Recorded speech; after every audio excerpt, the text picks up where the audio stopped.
Mecca મદીનાથી Hyderabad જતી ફ્લાઇટનું Ahmedabad airport પર emergency landing થયું છે। ફ્લાઇટ ટેક ઓફ થયા પછી એક પેસેન્જરે પોતાની પાસે બોમ્બ હોવાનું કહ્યું। ફ્લાઇટને બોમ્બથી ઉડાવી દેવાની ધમકી આપતા ઇન્ડિગોની ફ્લાઇટનું ઇમરજન્સી લેન્ડિંગ થયું। ફ્લાઇટ લેન્ડિંગ થતા સુરક્ષા દળોએ ચેકિંગ શરૂ કર્યું। સીઆઈએસએફ, ડોગ સ્ક્વોડ અને સ્થાનિક પોલીસ ચેકિંગ કરી રહી છે। હજુ સુધી ફ્લાઇટમાંથી કોઈ પણ વાંધાજનક વસ્તુ નથી મળી। પોલીસે ધમકી આપનાર પેસેન્જરની પૂછપરછ શરૂ કરી છે। સંવાદદાતા અનિતા ફોન લાઈન પર જોડાયા છે। અનિતા, મક્કા મદીનાથી હૈદરાબાદ જતી ફ્લાઇટનું અમદાવાદ એરપોર્ટ પર ઇમરજન્સી લેન્ડિંગ થયું, શું વિગત? જી, ખાસ તો જે પ્રકારે ઇમરજન્સી લેન્ડિંગને લઈને હાલ તો પોલીસ દ્વારા તપાસ હાથ ધરવામાં આવી છે।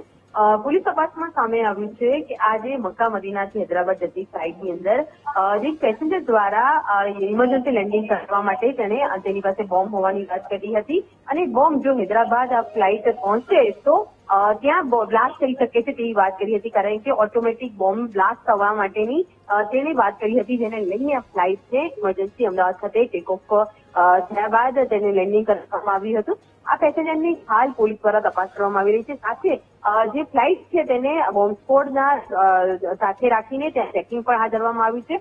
પેસેન્જર દ્વારા જે બોમ્બ હોવાની વાત કરવામાં આવી હતી તેને લઈને પણ તપાસ કરવામાં આવી રહી છે। સૌથી મહત્વની બાબત એ છે કે ઇન્ડિગો ફ્લાઇટનું ઇમરજન્સી લેન્ડિંગ થયું હતું અને હાલ તો સીઆઈએસએફ અને ડોગ સ્ક્વોડ સાથે સ્થાનિક પોલીસ ફ્લાઇટનું ચેકિંગ કરી રહી છે, પરંતુ હજુ સુધી કોઈ વાંધાજનક વસ્તુ મળી આવી નથી।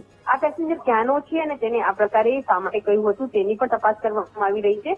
તે મક્કા મદીનાથી હૈદરાબાદ જઈ રહ્યો હતો, તો આ પેસેન્જર દ્વારા આ પ્રકારે કૃત્ય કરવા પાછળના કારણો શું હતા અને ખરેખર ફ્લાઇટની અંદર કોઈ બોમ્બ કે કોઈ શંકાસ્પદ વસ્તુ છે કે તેને લઈને હાલ પોલીસ દ્વારા ચેકિંગ હાથ ધરવામાં આવ્યું છે। જી બિલકુલ અનિતા, જાણકારી બદલ આભાર।